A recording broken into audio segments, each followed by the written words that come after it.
شکریہ، پلیز آپ رکھیں. تھوڑا سا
بس وہ پہلا سوال کہ وہاں کی جو لکھنؤ کی جو زندگی تھی آپ کی، یہاں ہجرت سے پہلے اور پھر بعد میں آ کے یہاں پر جو دونوں طرح کی جو زندگی ہیں آپ نے گزاری ہیں وہاں بھی ہیں. اچھا، میں نے آپ کی شاعری کا مطالعہ کیا اور میں نے محسوس کیا کہ نوسٹیلجیا نہیں ہے آپ کے ہاں اس طرح کا جس طرح انتظار صاحب کے ہاں ہے یا ناصر کاظمی کے ہاں. آپ نے اس طرح اس زندگی کو اپنی شاعری میں نہیں پیش کیا، بلکہ جو نئے کرائسس آئے آپ کے ہاں، نیا ماحول آیا، اس کے ساتھ جو آپ نے لیو کیا، آپ نے اس کو اپنایا، اسے قبول کیا. تو یہ لیکن آپ کی گفتگو میں آتا ہے، لیکن آپ کی آرٹ میں نہیں آیا. یہ ذرا فرق پلیز بتائیے. یہ بہت ہی پرٹیننٹ سوال ہے. میرا یہ خیال ہے کہ جو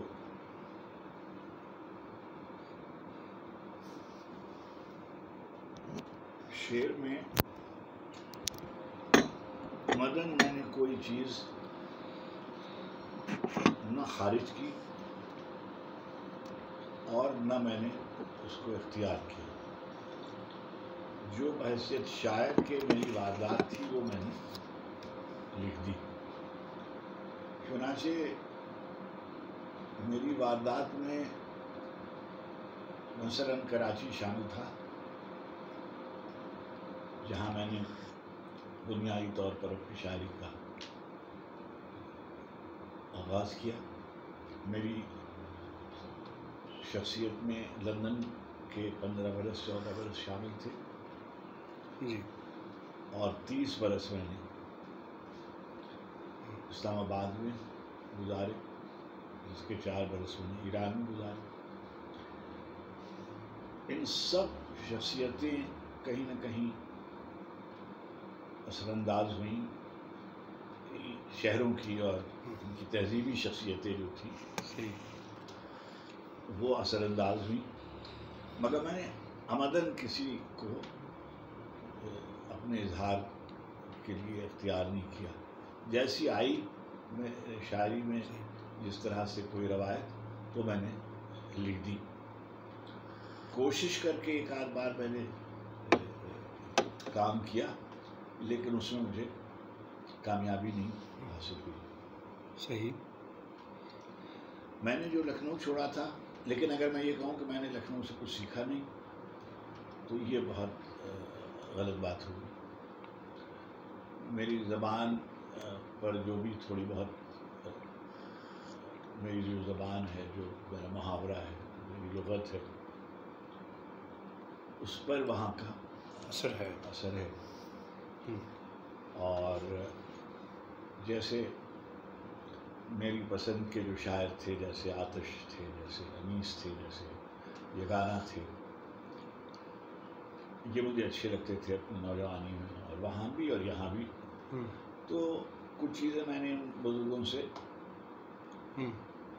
گویا اس قدر میں نے ان کو پڑھا ہوا تھا یا میرے وجود کے اندر شامل تھے. مثلا میں کہوں کہ غالب تو میں نے غالب پڑھا ہوا تھا، لیکن مجھے کوئی میرے اندر ان کی کوئی شناخت نہیں ملے گی، کوئی صورت. صحیح. تو وہ شروع کی شاعری جو تھی اس میں یگانہ کا بہت دخل ہے، حدیث کا بہت دخل ہے، زبان کا جو قصہ ہے وہ. مثلا میں نے کوئی جان بوجھ کے یہ مصرے نہیں لکھے کہ میں اب ایک مصرع لکھ رہا ہوں. آپ وہ دونوں کو اسکالر ہیں، آپ جانتے ہیں کہ جز در بدری اس در دولت سے ملا کیا. اب یہ تجنیس ہے، در بدری اور تناقص لفظی بھی ہو سکتا تھا، مگر یہ میں نے جان بوجھ کے نہیں لکھا. یہ مثلا یہ کہ ندی چڑھی ہوئی تھی تو ہم بھی تھے موج میں، پانی اتر گیا تو بہت ڈر. اب یہ جو فرض کیجیے یہاں میں تناسب وغیرہ جو ہے یہ میں نے کوئی عمدن نہیں لکھا ہوا ہے کہ ندی چڑھی ہوئی تھی تو ہم بھی تھے موج میں اور پانی اتر گیا. تو یہ جو صنعتیں ہیں یہ میں نے کوئی عمدن نہیں لکھی ہیں، میرے وجود کے اندر تھی. مگر میرا ہمیشہ سے یہ ایمان رہا ہے کہ جو زبان ہے وہ جیسے ادیباؤں نے کہا کہ جو شاعری کا جو بنیادی ایک ٹول ہے وہ لفظ ہیں. تو اگر لفظ سے آپ کی شناسائی، آشنائی، تعلق، محبت، عشق نہیں ہے تو آپ اچھا شعر نہیں کر سکتے. اچھا اب یہ بات جدید تنقید کے نقطہ نظر سے کہی گئی، یعنی عذرا پاؤنڈ تو ٹھیک ہے فاؤنڈرز آف ماڈرنزم، لیکن میر انیس نے بہت پہلے ایک بات کہی ہوئی تھی کہ تلوار کاٹتی ہے مگر ہاتھ چاہیے. یعنی صرف لفظوں کا آنا کافی نہیں ہے، کیسے بڑھتے جائیں گے، کون سا لفظ کہاں رکھا جائے گا، ان کی نشست برخاست کیا ہوگی، در و بس کیا ہوگا، ان کی اصوات کا کام کیسے ہوگا، یہ آپ کو پتہ ہونا چاہیے. اگر یہ نہیں آتا تو پھر آپ یعنی صرف چوچلے بازی ہو سکتی ہے، شاعری نہیں ہو سکتی. اب آپ دیکھیے گا کہ جتنے اچھے شاعر ہیں ان کی لفظوں کی دسترس، ان کی مثلا آپ یہ دیکھیے اقبال ہیں، اقبال کی آپ لغت دیکھیے، سب سے مختلف لغت ہے. یعنی اقبال کی لغت داغ کی لغت نہیں ہے. صحیح بات. یعنی جو اس زمانے کی سکہ بند لغت چل رہی تھی کسی کی لغت نہیں ہے جو اقبال کی لغت ہے. مثلا اقبال اگر خیال کی سطح پہ غالب سے متاثر ہو تو ہو، مگر لغت کی سطح پر وہ کسی سے متاثر نہیں ہے. ان کی اپنی ایک لغت ہے بنائی ہوئی، اور بالکل اسی طرح جیسے غالب کی اپنی ایک لغت ہے، وہ بھی کسی سے متاثر نہیں ہے. اسی طریقے سے ہمارے زمانے میں جتنے لوگ ہیں ان کی لغت، مثلا فیض صاحب نہیں ہو سکتے تھے اگر فرض کیجیے سردار جعفری اور فیض صاحب اور مخدوم یہ جو ہیں یہ سب نہیں ہو سکتے تھے اگر جوش صاحب نہیں ہوتے، اور جوش نہیں ہو سکتے تھے اگر اقبال کی شخصیت نہیں ہوتی. اثرات ہیں یعنی اگر اقبال نہ ہوتے تو یہ سب جو آپ دیکھ رہے ہیں یہ اور طرح کے شاعر ہوتے.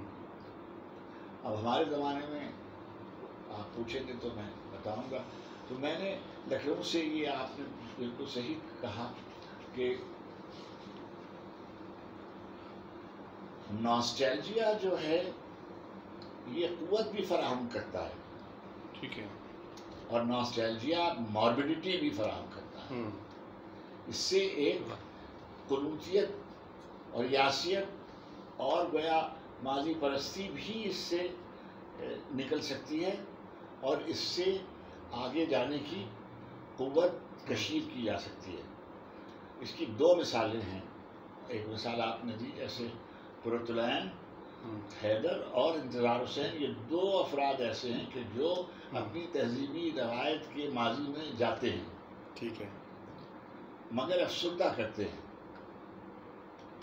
اقبال اپنے ماضی کی باریافت کرتے ہیں، کھوئے روم کی جستجو، آتش رفتہ کا سراغ، کھوئے روم کی جستجو، یہ ان کا مرکز و محور ہے، لیکن اس سے وہ کشید کرتے ہیں مستقبل کے لیے، یعنی مستقبل کی جسے کہیے فردہ بندی کے لیے اور کی آئینہ بندی کے لیے وہ قوت کشید کرتے ہیں، چاہے وہ فرض کیجئے مسجد قرطبہ سے کشید کر رہے ہوں، چاہے وہ فاطمہ بنت عبداللہ سے کشید کر رہے ہوں، یا اسلام کی ان عظیم شخصیتوں سے۔ دیکھیے میں ایک بات کہتا ہوں بہت ہی طالب علمانہ طور پر،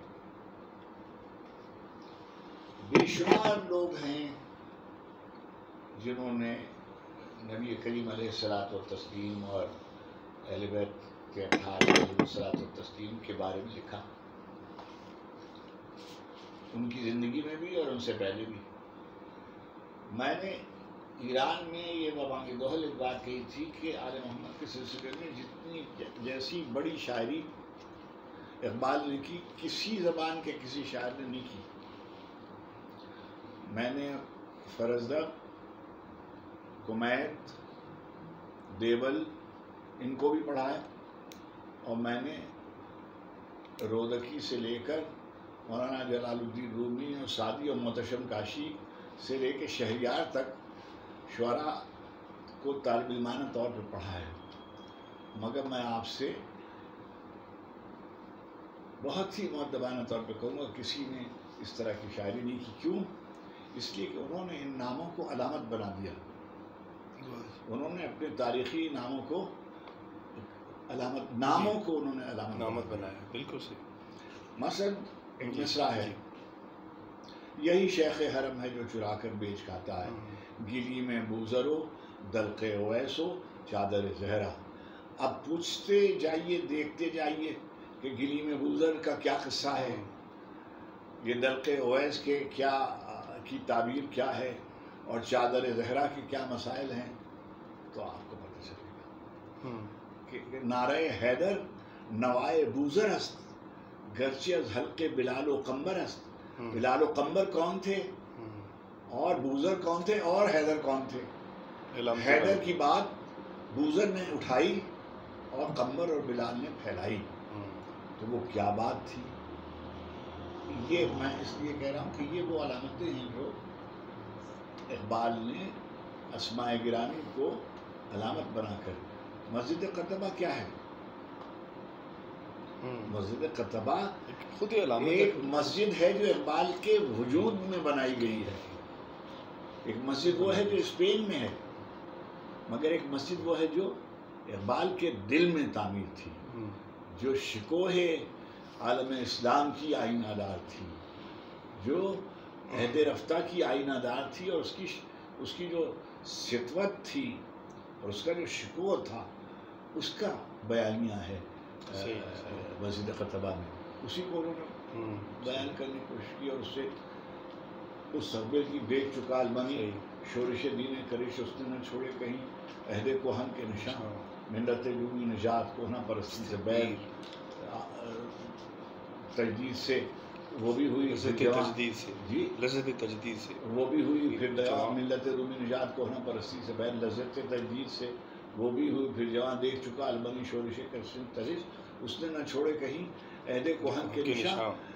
روح مسلمہ میں ہے آج وہی اضطراب، راز خدائی ہے یہ کہہ نہیں سکتی زبان، دیکھیے اس بحر کی تہ سے اچھلتا ہے کیا گنبد نیلوفری، رنگ بدلتا ہے کیا۔ اس زمانے میں جب اقبال یہ شعر کہہ رہے تھے، عالم اسلام میں کوئی ملک ایسا نہیں تھا جو صحیح طور پر آزاد ہو، لیکن پھر کیا ہوا؟ آج 57 مملکتیں عالم اسلام کی آپ کے سامنے ہیں، اس سے قطع نظر کہ وہ کیسی ہیں، لیکن اپنے اپنے طور پر 57 مملکتیں وجود میں آئیں گا۔ عام جو کچھ دیکھتی ہے لب پہ آ سکتا نہیں۔ میں حیرت ہوں کہ دنیا کیا سے کیا ہو جائے گی، دنیا کیسے کیا ہو گئی۔ تو اچھا یہی ہے کہ افس کے نیل سے کاشغر تک کا جو خط کھینچا ہے، یہ کیا ہے؟ یہ ماضی ہے نا، یہ ماضی ہے۔ ابواب نافع بحیرہ برداد کے ساحل پہ کھڑے ہو کے کہتے ہیں کہ بین ظلمات میں انہوں نے دوڑائے تھے، کہ افریقہ کے گویا آخر میں جا کے کھڑے ہو کر انہوں نے یہ ان کی طرف یہ شعر مصرع جاتا ہے نا، یہ ایک مصرع ہے جو ماضی سے جڑا ہوا ہے لیکن مستقبل کی طرف دیکھتا ہے۔ میں نے نوسٹالجیا سے کوئی چیز، سچی بات یہ ہے کہ میں کبھی کبھی لکھ دیتا ہوں، یعنی کوئی ایسی بات لکھ دیتا ہوں کہ جو جس سے یہ خیال ہو کہ، لیکن اس کا تعلق لکھنؤ سے، دیکھیے لکھنؤ کیا تھا، ٹھیک ہے ٹھیک ہے جی، لکھنؤ ایک شہر تھا جو بر صغیر کی مسلم تہذیب کا آخری بڑا شہر تھا۔ لکھا گیا کہ مشرقی تہذیب کا آخری نمونہ لکھنؤ، اور اس کے بارے میں یہ کہا گیا کہ جو پیرس کی اور لندن کی اور بیلجیم کی، یہ جو لکھا گیا ہے کہ پر کیپٹا انکم سے زیادہ پر کیپٹا انکم لکھنؤ کے لوگوں کی تھی، اس قدر وہاں گویا خوشحالی بھی تھی۔ اور وہاں دیکھیے ظاہر ہے کہ میر صاحب اور سودا اور سوز اور انیس اور دبیر اور آتش اور ناصف اور مصطفی، ایک لشکر ہے کہ جو ادھر سے گزرا ہے، اور آخر میں یگانہ اور آرزو اور فرض کیجیے جعفر علی خان سر تک اور مجاز وغیرہ تک، یہ سب وہاں تھے۔ تو ظاہر ہے کہ یہ کیسے ممکن ہے، یہ ادھر مرثیوں کا ایک سلسلہ ہے کہ انیس اور دبیر اور اوج اور فرض کیجیے مونس اور سلیس اور عشق اور تعشق، بابو صاحب فائد، دولہ صاحب عروج، یہاں تک سب کا سب۔ اچھا، اب یہ سب آوازیں وہاں گونج رہی تھیں، تو یہ کیسے ممکن ہے کہ میں نے اس کا اثر غیر شعوری طور پر، یہ کہتے ہیں کہ جو کلیکٹیو جو تہذیب تھی انڈو پاک کی، وہ زیادہ بڑی تھی، جامع تھی، اس کے اندر زیادہ تنوع تھا اور مکمل تھی۔ جب یہ تہذیب تقسیم ہوئی ہندوستان اور پاکستان کی شکل میں، تو یہ پھر دو نئی تہذیبیں سامنے بن کے آئیں۔ تو ایسے لوگ جو مائیگریٹ کر کے آئے، یا ایسے لوگ جو اس تہذیب کے پروردہ تھے، وہ ان دونوں تہذیبوں سے نئی بننے والوں سے مطمئن نہیں تھے۔ تو ایک طرح کا ایک نوسٹیلجیا پیدا ہوا، یا اس کے لیے وہ اس کو ریوائز کرنے کے لیے وہ لکھتے رہے، بولتے رہے، ان کا اظہار کرتے رہے وہ اپنی آخری عمر تک۔ قرۃ العین واپس چلی گئیں کہ جی نہیں، مجھے وہ زیادہ سوٹ کرتا ہے وہ سارا کلچر، تہذیب۔ یہاں بھی ابھی بھی ہیں کچھ لوگ، مثلا اجمل کمال کا میں نام نہیں لوں گا، اجمل کمال صاحب جس طرح، وہ بہت ہانٹ کرتے ہیں اس تہذیب کو، اور وہ ہندوستان کی تہذیب کو زیادہ وسیع تنوع، یا ان کے ہاں زیادہ وہ سمجھتے ہیں کہ جی یہ بہتر ہے۔ ہمارے ہاں ایک بڑی ڈی شیپ فارم میں آئی ہے یہ ساری چیز، تو یہ بھی ایک خلا پیدا ہوا۔ آپ کے ہاں ہم دیکھتے ہیں کہ ایسا کوئی خلا نہیں ہے، آپ بہت مطمئن بھی رہے، آپ نے بہت زیادہ کریٹو ہو کے لکھا بھی، تو یہ اس حوالے سے آپ دیکھیے کچھ نظریات ہیں سیاست کے جو ادب پر منطبق کرنے کی کوشش کی جاتی ہے۔ کچھ لوگ ہیں کہ جو ابھی تک پاکستان کے وجود کے قائل نہیں ہیں، چاہے وہ انکار نہ کریں مگر اندر سے وہ یہ کہتے ہیں، اور اب تو سوشل میڈیا پر برملا اس کا اظہار ہونے لگا ہے، تصور پاکستان کے بارے میں، مسلمات تصور پاکستان کے بارے میں، اقبال کے بارے میں، قائد کے بارے میں، اردو کے بارے میں یہ آنے لگا ہے۔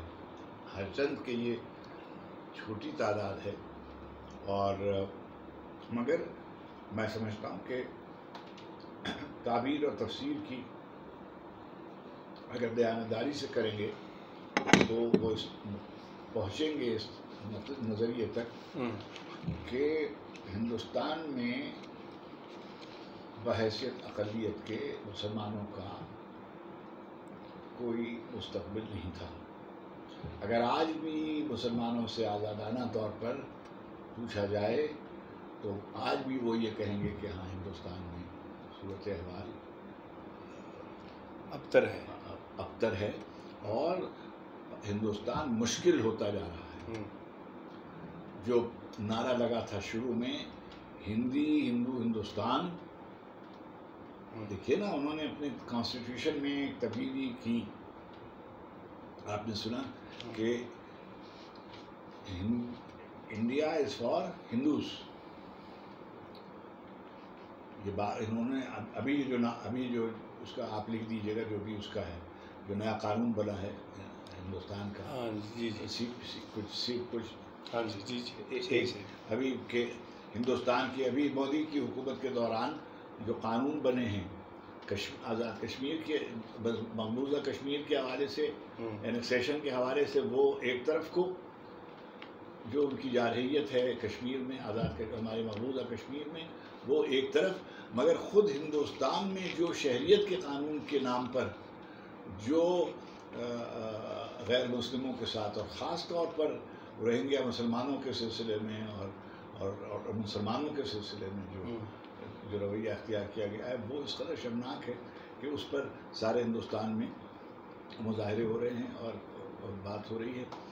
تو ظاہر ہے کہ قائد نے بہت پہلے یہ بات کہہ دی تھی کہ ایک وقت آئے گا کہ ہندوستان کا مسلمان اس بات کا قائل ہو جائے گا کہ پاکستان بننا ناگزیر تھا. اب یہ جو دوسری بات آپ کہتے ہیں، جیسے اجمل کمال اور بھی لوگ ہیں جو اس طرح کی باتیں کرتے ہیں، وہ یہ کہتے ہیں کہ دیکھیے میں تو 21 برس ہندوستان میں گزار کے آیا تھا. ٹھیک ہے.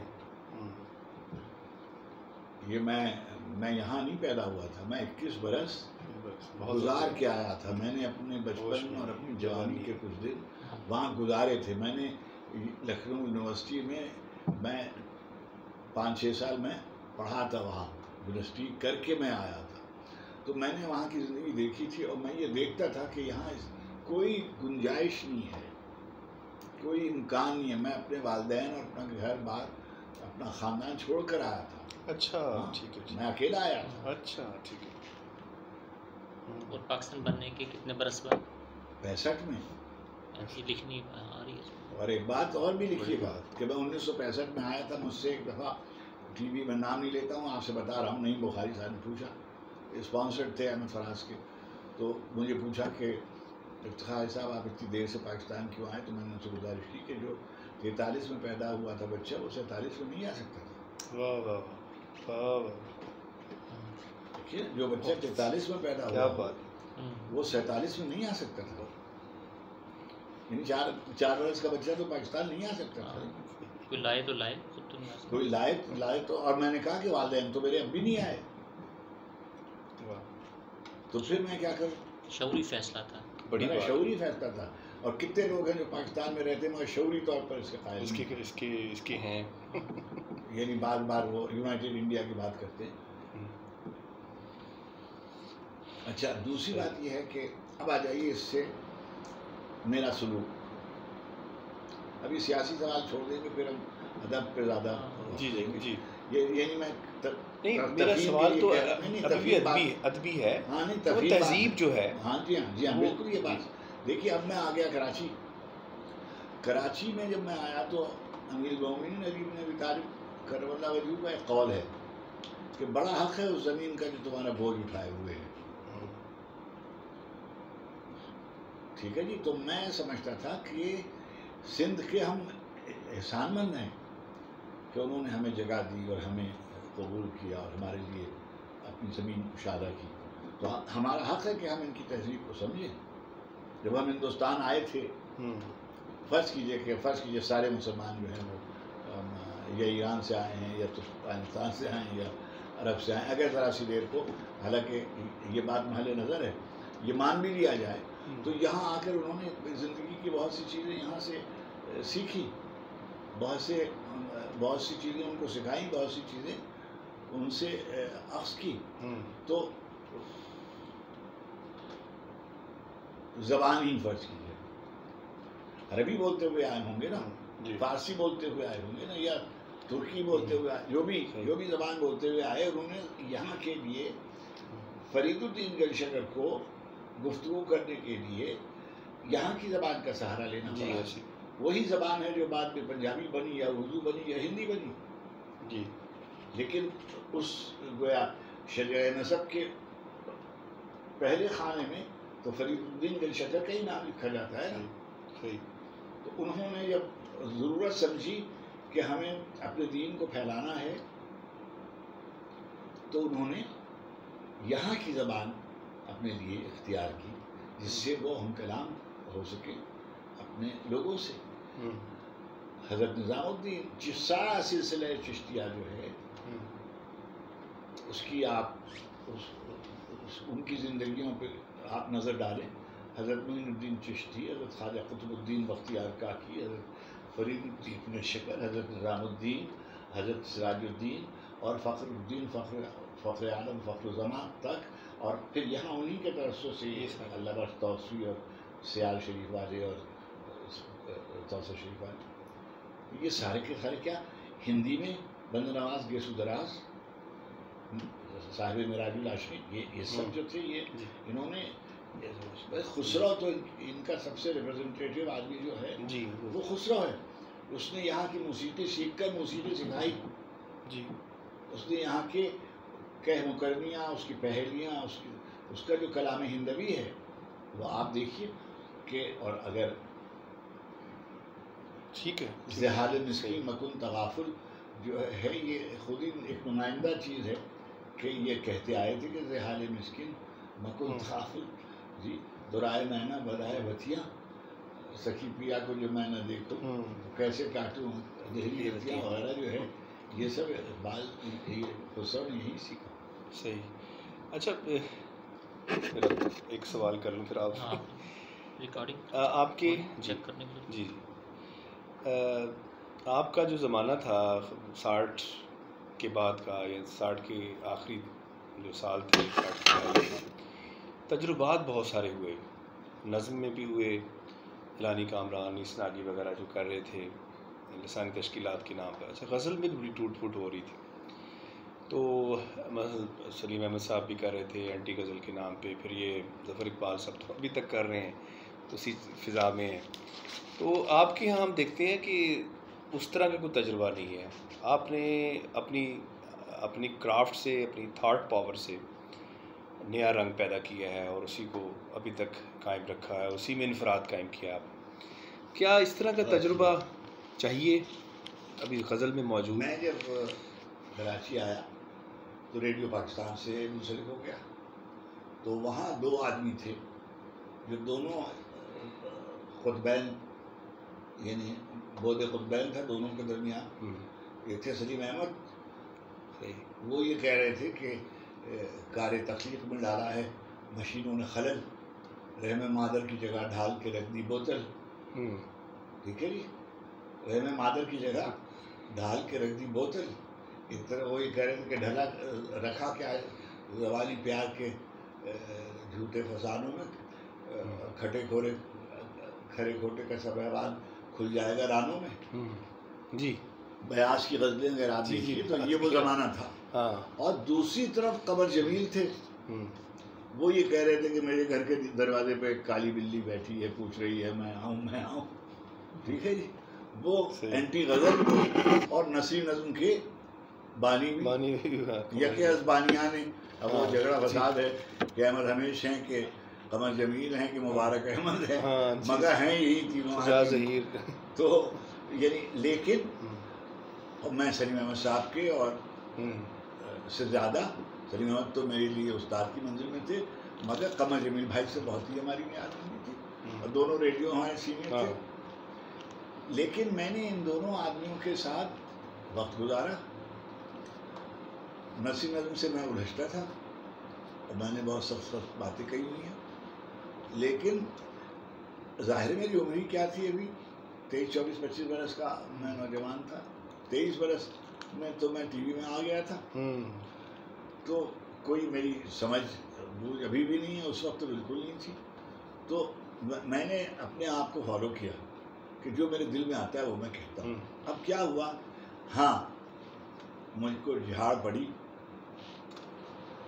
مثلا سلیمان صاحب نے مجھ سے جب میں نے یہ غزلیں لکھی نا دیار نور میں تیرا شبوں کا ساتھی ہو اور تم سے بچھڑ کر زندہ ہے جان بہت شرمندہ ہے، تو ہماری ہو گئی شہرت اور ہمارا ہونے لگا دماغ خراب.